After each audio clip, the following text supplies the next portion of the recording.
Welcome to the Not Just Any Book Club episode where Pierce and Justin talk about the greatest romance in all of literature, apparently. Apparently. I'm Pierce. This is Pierce I'm speaking. Justin. And yeah, we're talking about Wuthering Heights by Emily Brontë. What I will say about it, right? Because I mean, we can say at the outset, maybe not as great of a love story as everyone makes it out to be. What I will say at the outset is this has sort of broken my ceiling for Victorian era literature.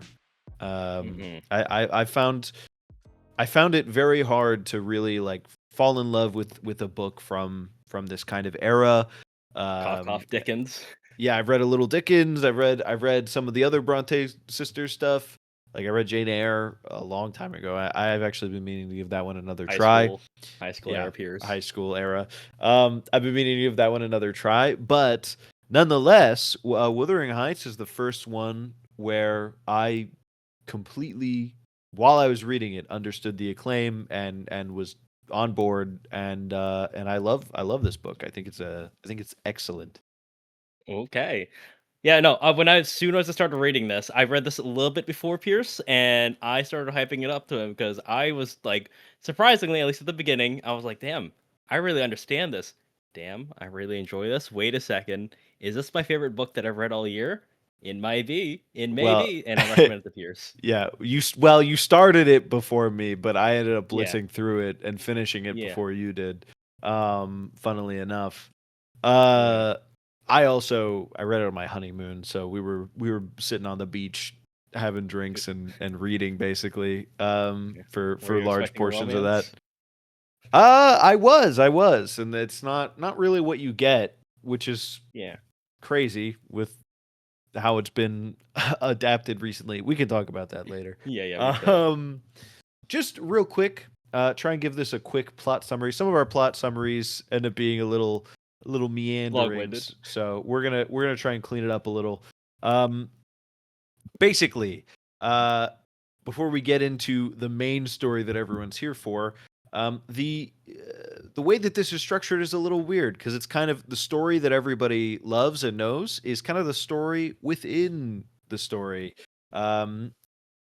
Originally, right in the plot of Wuthering Heights,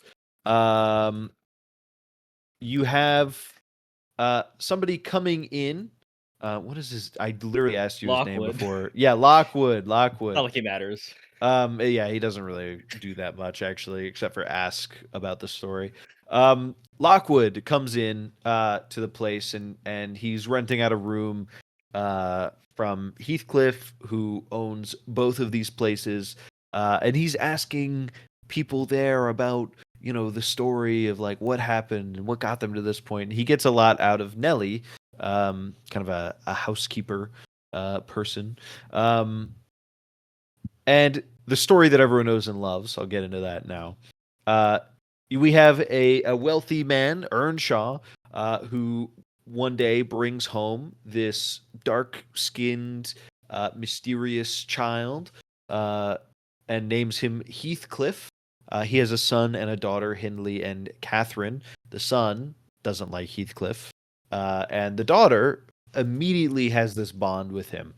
Earnshaw dies a little bit later, and Hindley, his son, inherits Wuthering Heights. And then he immediately sort of demotes Heathcliff, and Heathcliff gets a lot worse treatment once Hindley is officially in charge.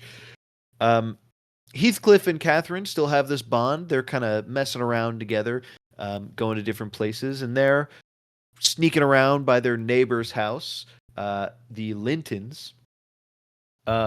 Catherine, they get caught one day, and Catherine becomes close with Edgar Linton, and she's sort of caught between these two houses.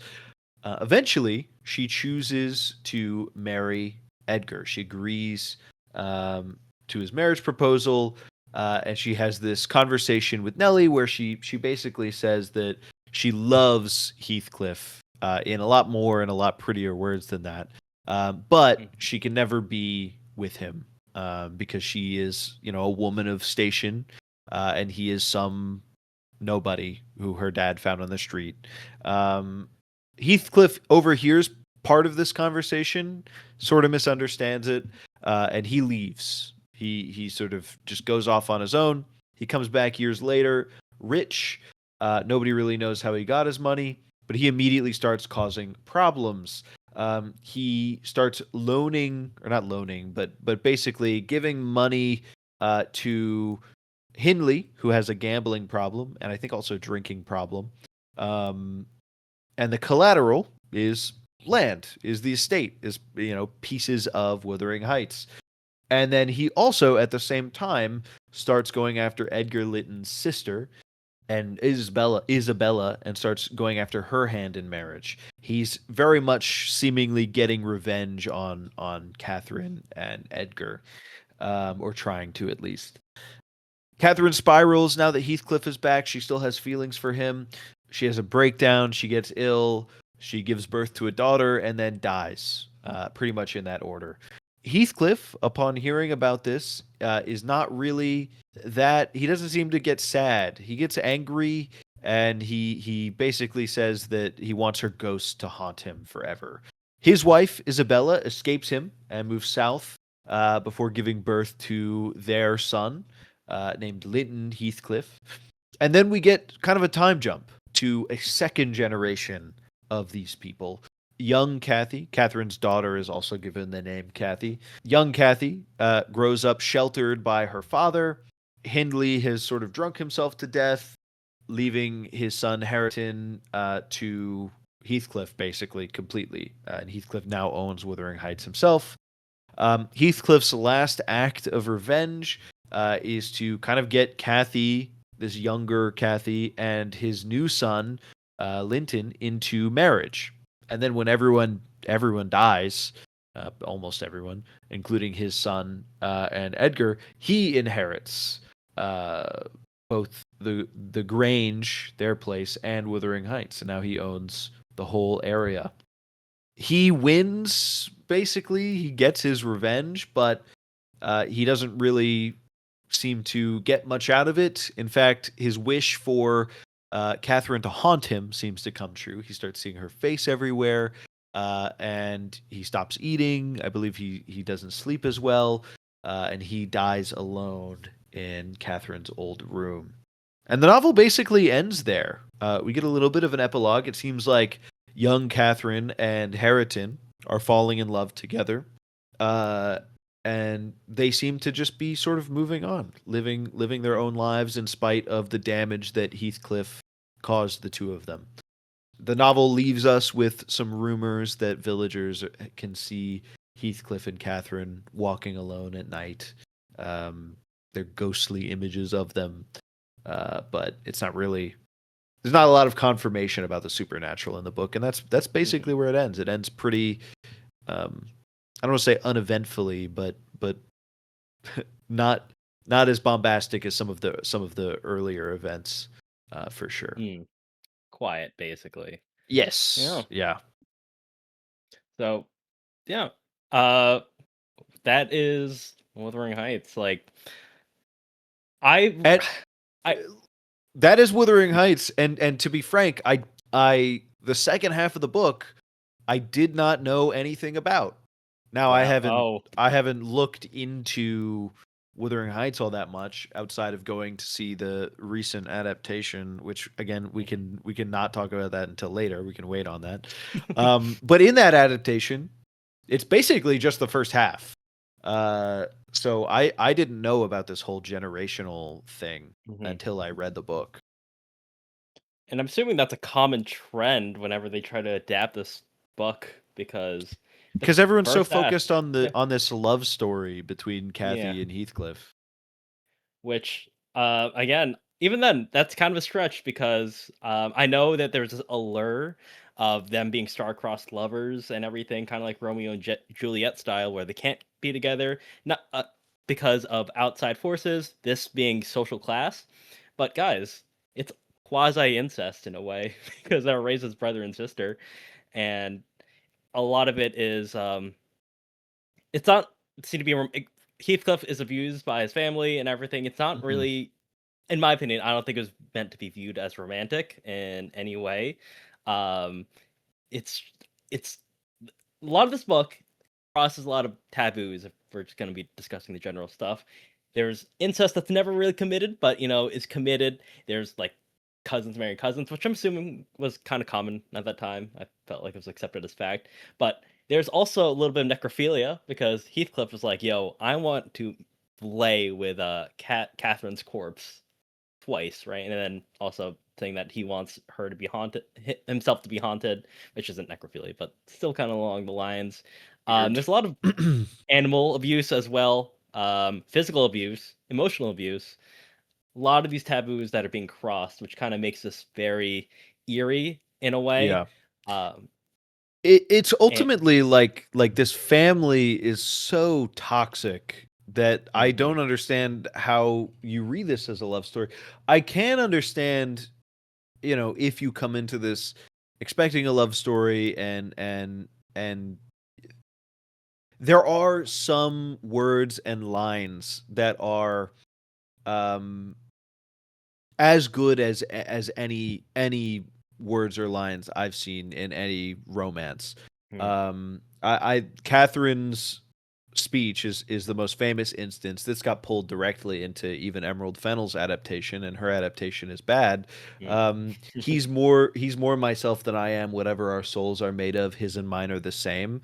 That's an incredible outpouring of emotion and feeling, and just like a wonderful thing to Expression. say, expression of love. Yeah, that's the word I was looking Yeah. for. Expression, a wonderful expression of love.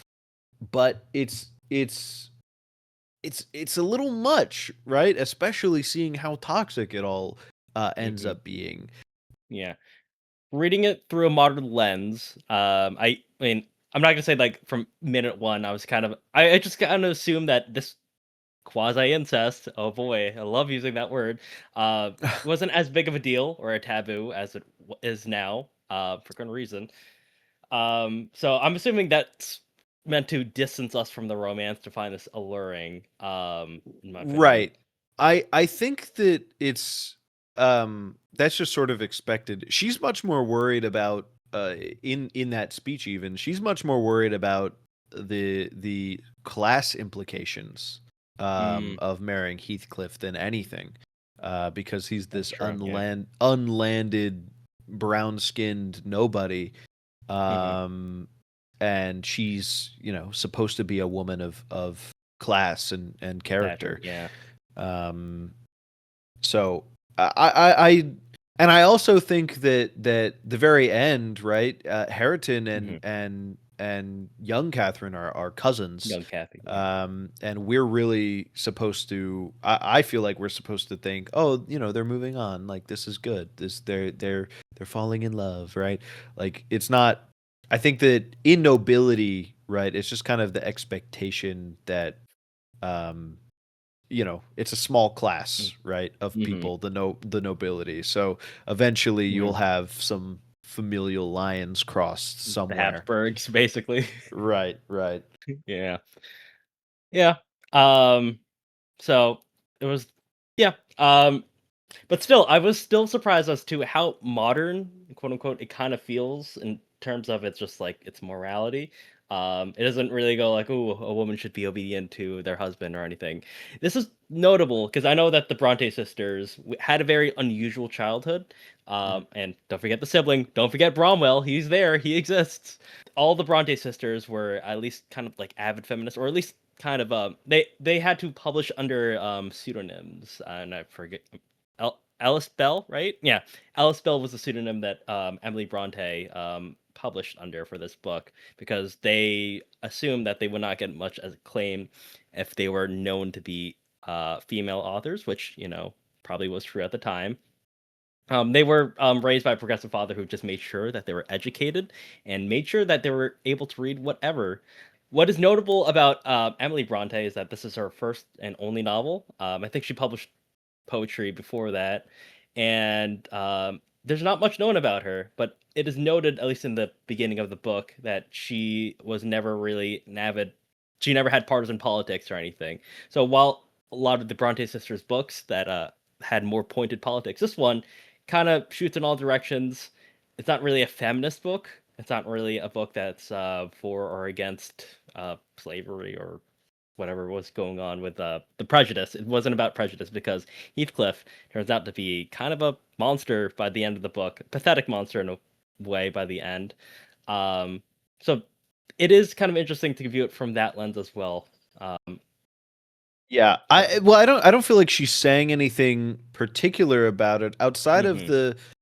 I think that the interesting thing about it is that the if anything, she's basically saying that like any person can be kind of anything based on their circumstances and their um hmm status, right? That that's status true. sort of Yeah. overcomes a lot. Um I mean, like in the first, you see a lot of mentions of his skin color hmm and where he comes from and who he is.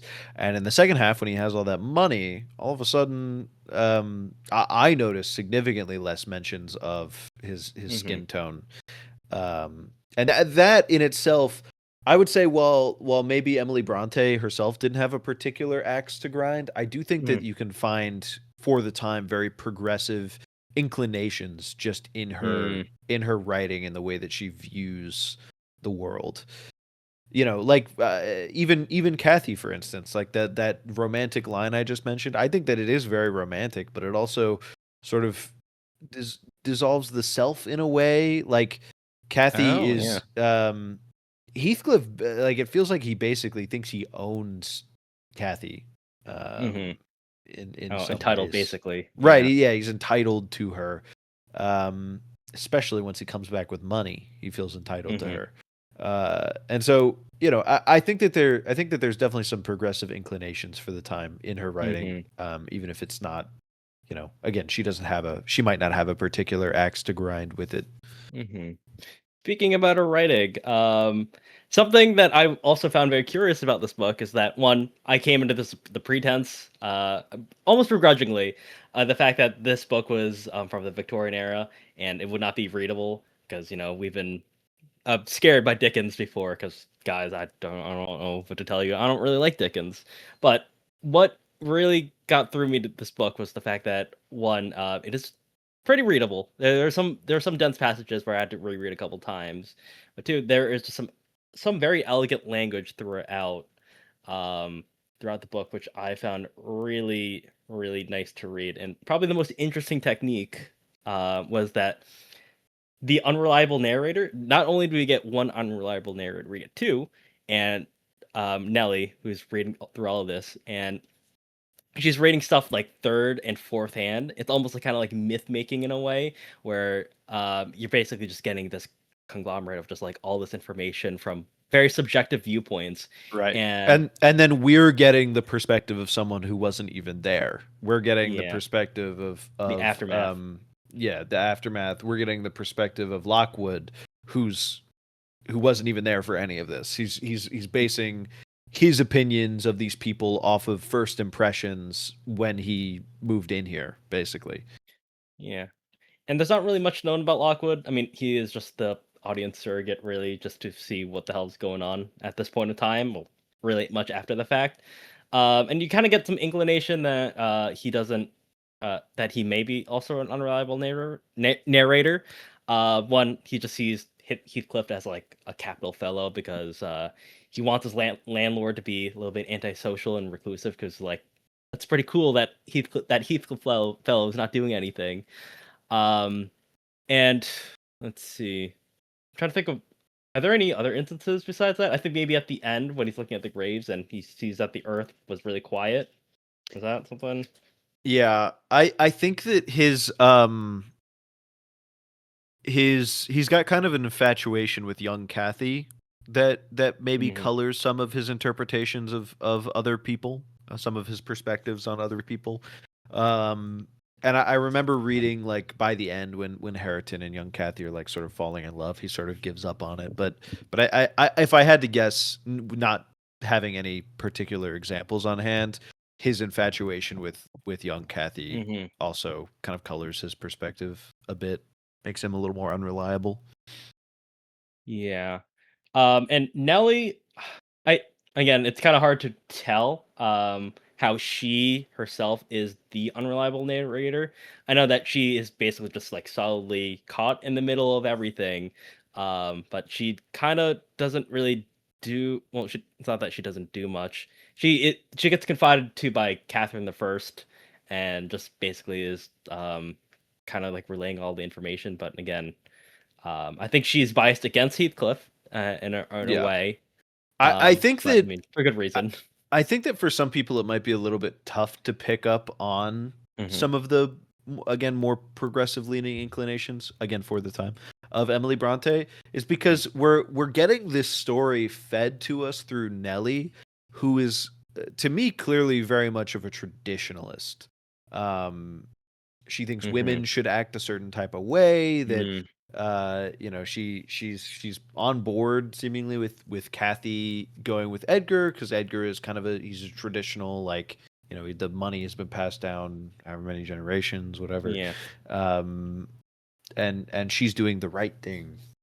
Seemingly mhm, she thinks she's on Kathy's side. For the most part, she mhm, seems to find their Kathy and Heathcliff's relationship, um, as because they talk a few times. She seems to not want Kathy to rekindle her relationship with Heathcliff. She seems opposed to yeah, that. Um, so we're getting this kind of very traditionalist colored um, retelling of these things that mhm, have already happened in the story of the novel.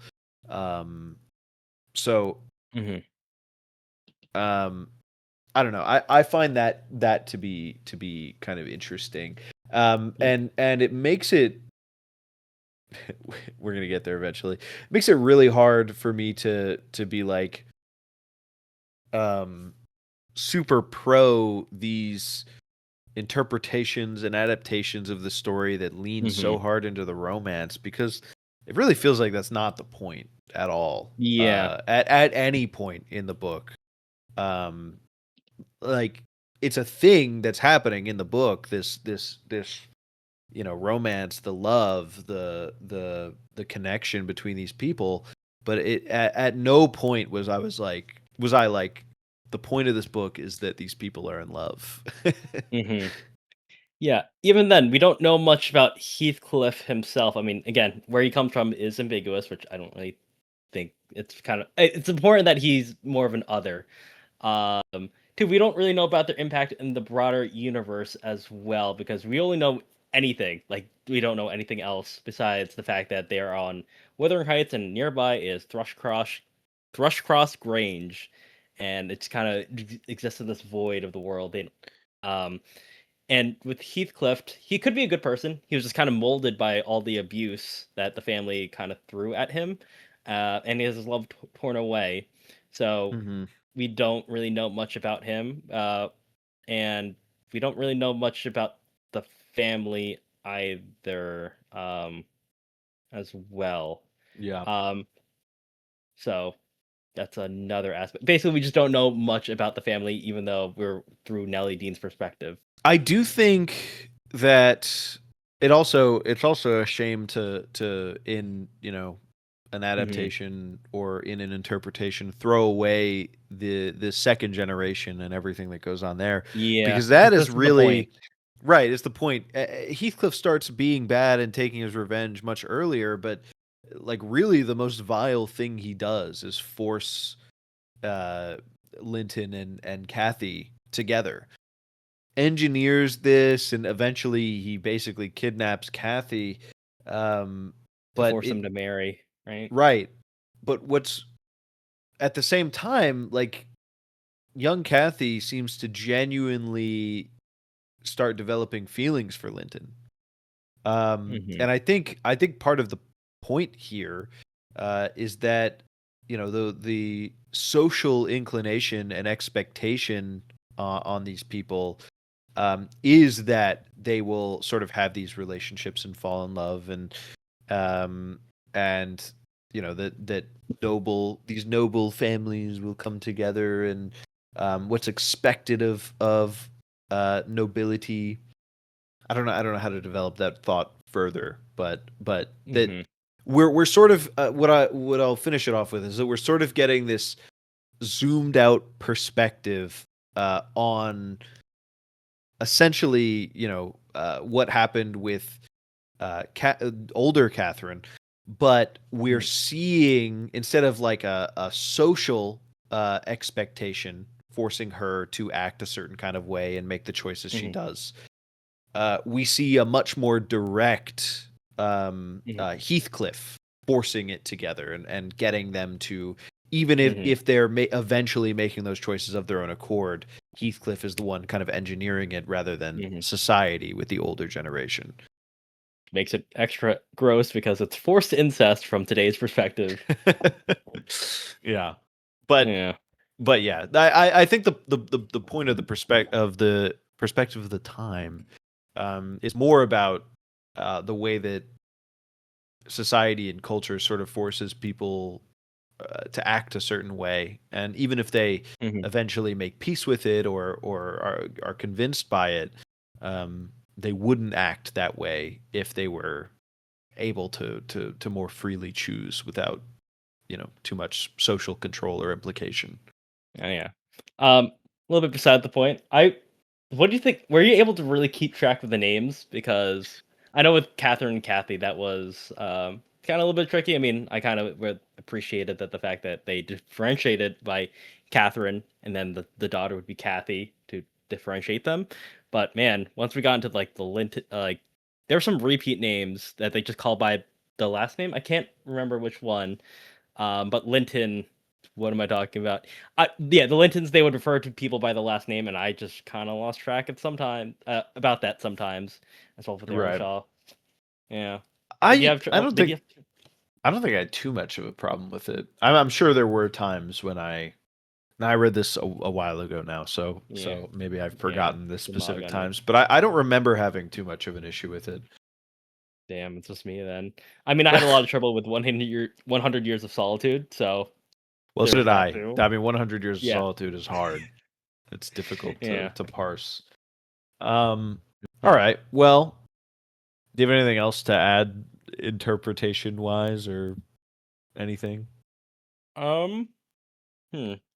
Oh, Kathy, Kathy the second. Really strong character by the end. I like how that she shows defiance, and probably in the book's most stunning moment, she really calls out Heathcliff for just being a pathetic loser who's still grieving over the death. That That was a cool moment. that last segment where he basically kidnaps her and Nellie and like forces the marriage to happen. That last segment is incredible. Yeah. I'm not the kind of person who's like constantly picturing what's happening in books in my head, but that like the image was just evoked of Mhm. that whole scene, that whole argument in my brain, like Mhm. while it was going on. That Too was bad. That was. yeah, too bad that gets cut out of adaptations. Yeah. Emerald Fennel. Um, Yeah. but it is what it is. Also with Linton, I don't know if it was a bit of dark comedy, but I remember kind of laughing a bit when when he meets Kathy the first time. It's like, "Don't touch me," and then he goes like, "Ow, that hurt." I laughed at that. Yeah. I Thought it was a actually little bit. think like I read online that some people don't like the second half. And I understand Uh, when the only thing people talk about in this book is the first half. So I understand being a little bit confused. I was a little yeah, confused when the jump happened, but I thought it had some of the strongest moments in the book. I was enthralled during the yeah. second half. Retroactively, I do not remember much of the first half compared to the second half because the second half is where like it really hits the fan. So Yeah. yeah, I remember there being a lot more. I know I brushed upon this. I think we got misinterpreted, but with Joseph, all the servant stuff, if there was a important pivotal plot point in the dialogue of Joseph, I apologize, but I didn't. I probably missed that. Um, um Yeah, yeah. here's the thing, because this book focuses so much on class, I understand Hmm. using the dialogue, but the dialogue in that way. But yeah, as Americans, it does not make it easier. I do wonder if it's easier for British people being like more used to hearing people talk like that. Sometimes, like I I know there are remember, real yeah. people who talk like that even today. So I wonder if it's easier for British people at all. I remember when they published the second edition, in 1850, because I think Emily Bronte, no, Charlotte Bronte, was like kind of in charge of just like making sure that these books get published, and I think she revealed the fact that this was published under pseudonym. She did modify the Joseph's thick Yorkshire dialect, saying that these changes have to be made. But I think all subsequent editions have reverted back to the original as was written. Which Yeah. I know there's a bit of friction. You should keep the difficult parts of the book and not try to bowdlerize it and make it easier. Um, so It I do should be respect that it should decision. be it should be as the artist or author intended. Yeah. But on that note about the different publications of this, we don't really have today the true original version. Um, I remember reading that our editions today are based on that first edition, and that was modified by the publishing house to Oh, some extent. And so we don't have editions based on like her original writings completely. There's still, I'm sure there are still modifications in here to this day that were not what Emily Bronte originally intended, and I think that's really unfortunate, given how popular this is, given how great it is, that we don't have like a exactly what she intended. yeah. Well, I mean, even with what we got, kind of like with Kafka's The Trial, where we are missing a few of the chapters because they were never written. It's like, you know, even if we are missing a few aspects of it, it still made an impact. Because Right. if I remember correctly, this book didn't make too much of an impact when it was released. I mean, critics did not like it as much because it was very transgressive. It probably went against the social mores of the time. But now we see this on top 10 lists for the greatest works of literature in the English language for good reason. Even though I may not have understood every single word, because even though it is more readable than a lot of the books from this era, I still had some difficulty with some penetrating some of the sentences. But the atmosphere, the story in general, I just found very captivating. Uh, Mhm. so I'm glad it exists in some form. Yeah. I think that it's great. I think that it's uh there's so many of these like 1800s Victorian novels. I read them and I'm like, I understand why this is so acclaimed, but I'm not a huge fan.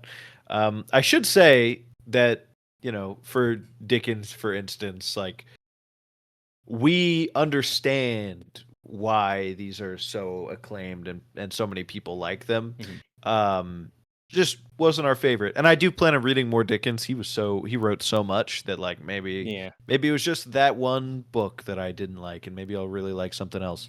Hmm. Um, but this is a case where I can pretty firmly say like I'm a fan of this. Like I Hmm. really enjoyed reading this the first time through. I not only do I understand why it's so acclaimed and so popular, but I personally got a lot out of it and enjoyed Damn. reading it. Yeah. I do intend to probably reread this again, maybe now with some foresight as to what happens, and um, I think I'll probably understand it more and appreciate it more because the book is still sticking with me. I do not plan on throwing away my copy on it. I plan on writing it in the margins and everything because Pierce probably understood it more than I did, and that's okay. Sometimes some books speak to you better than others, but sometimes that second time around can really confirm if you really like a book or not. Yeah, knowing what happens and really being able to dig into subtext and some of the Yeah. minor events, it is Hmm. good. Uh, Shall we talk do about the you adaptation? Yeah, do we want to talk about just adapting in general? I know we've talked about maybe having kind of a segment where we talk about could we adapt this, right? Could this be a good Hmm. obviously many have tried. Quite a few people have tried to adapt Quote Wuthering unquote Heights. tried. I haven't seen all of them, so I can't speak on all of them. In fact, I've only seen Emerald Fennell's recent adaptation from this year. And can I just tell you, I watched that adaptation before I read this book, and I said that was pretty to look at, but kind of bad. And then I read the book, and now looking back, I'm like, okay, like that didn't change how pretty it was to look at, but now I'm like angry about how bad it Damn. was. Damn. Not good. Not a good adaptation of the source material. Um, Also runs into other problems that Emerald Fennel movies tend to have, which we Yeah. don't have to get into. But but yeah, I not a fan, and I think it's a real shame Mhm. because I think she does have a pretty good eye for Mm. cinematography and colors and Mhm. all that stuff on the director's side of it. It's just kind of a shame that a film that is pretty to look at, is nice, is shot well, Mhm. is also like one of the worst adaptations I've ever personally seen, Mhm. in terms of just the quality of the source material, versus the Mhm. quality of what we get. Mhm. She, man, obviously the second half cut out, right? Cut out. Mhm. She changes it, so that you don't have to do the second half. It basically ends with Catherine dying, and she also makes Heathcliff. She Well, leads he's into not she ambiguous. Yeah. His yeah, race. she his race is not ambiguous. She makes him white completely, which I think that it's important that his race is ambiguous. He doesn't have to be like completely black, I guess, Yeah. from Africa Yeah, because black, I think he's but meant to be, like, Indian or right. have an Indian mother, yeah. He should be, brown skinned, mixed, darker Or than the typical English person. or Some level of ambiguity about, differentiating, yeah. yeah, where his parents are from. It doesn't have to be, he's definitely African or he's definitely Mhm. Indian, but like he's gotta have a little bit of a darker skin tone. At minimum, he is white in the movie.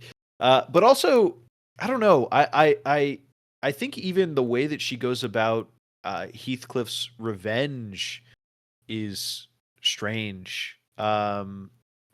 Because it's almost like I don't know how to describe it exactly. I should have really prepared this more because I would love Mm. to rail against this in a very like where I actually write down all of my thoughts and Yeah. recall all of its struggle. But the way that she goes about his revenge is strange. We don't get as much in the book. Like in the movie, we get a lot of when Heathcliff returns, like Catherine is actively cheating on her husband. And there's some ambiguity as to like whose child that is. A lot more Mm. ambiguity in the movie. Um, Now it doesn't come to fruition because there's no second half, and I believe the child dies in childbirth. If I remember correctly. I haven't seen it since I saw it in the theater in Wow. February, so um, You haven't maybe thought about it since then. I'm wrong, but maybe I'm misremembering. But and the way he treats Isabella is different. It's like more vicious almost. Like he's emotionally abusive in the book, and don't get me wrong, like he's vicious in the book too, but like he's got her like chained up in the movie. It's Wow, okay. like he's got her chained up and he's basically like destroyed Wuthering Heights, which I feel like is a little much too. Like Mhm. it's just the way that she goes about it. There's no subtlety at all. Wow. Um and I That's I feel crazy. like the book kind of calls for subtlety a little bit. I feel like it kind of Yeah. calls for a lighter touch than that.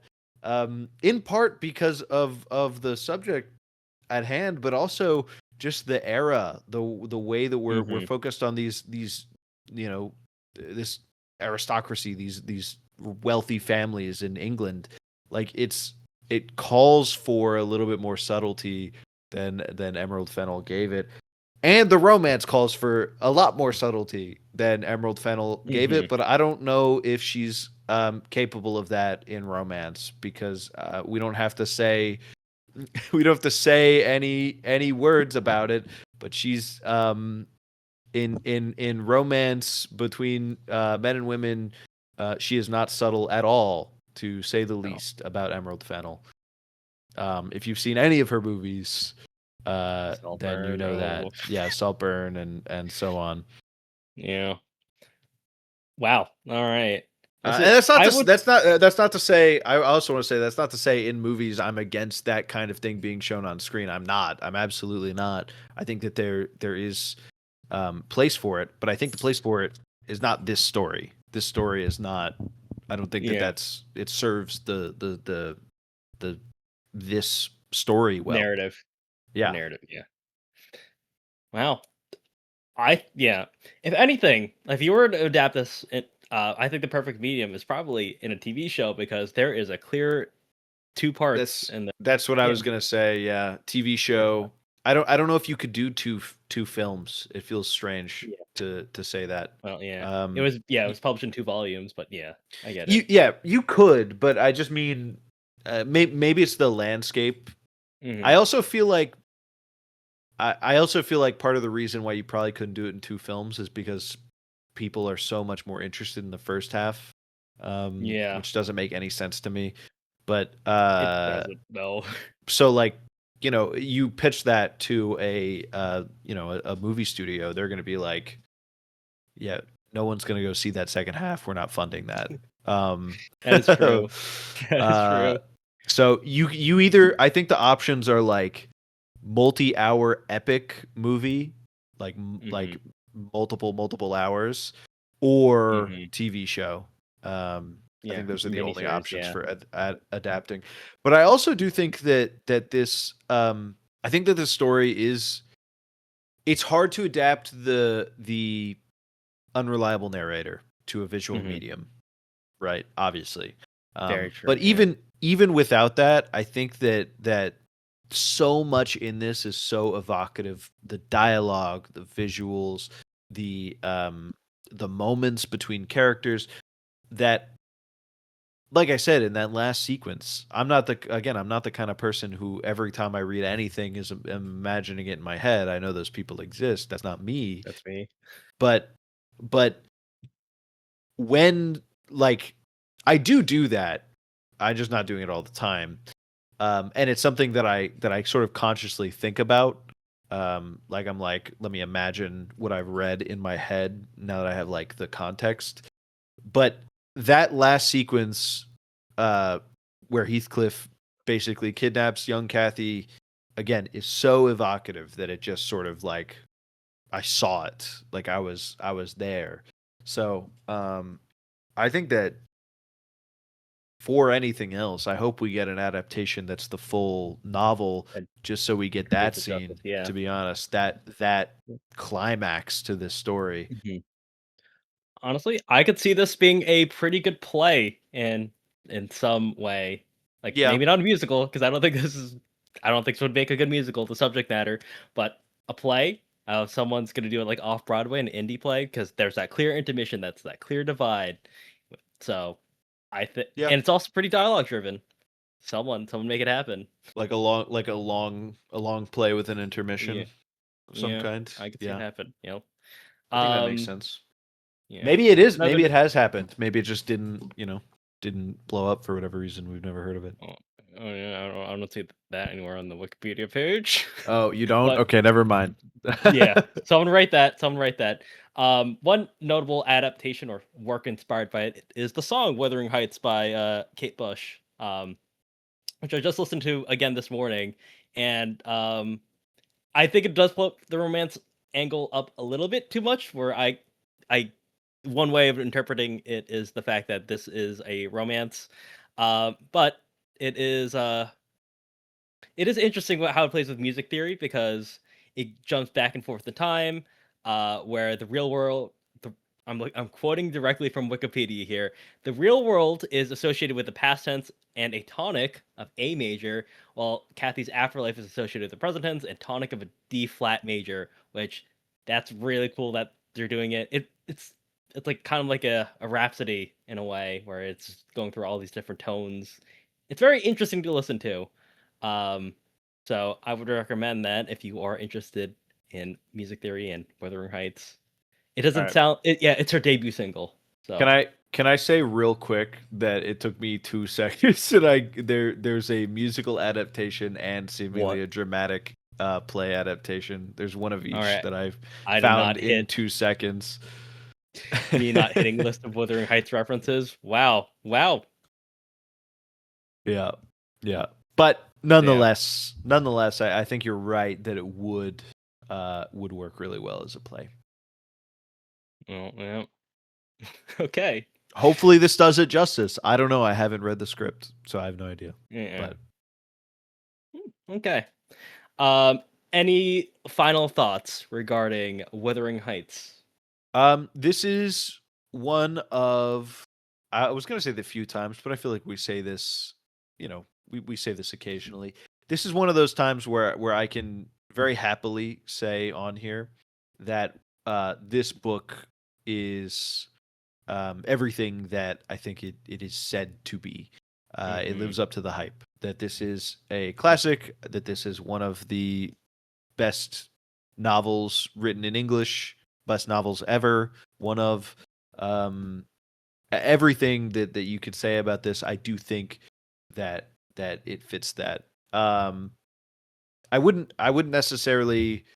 I love it. I wouldn't necessarily call it a personal favorite of mine, just because I like to try and keep that list short.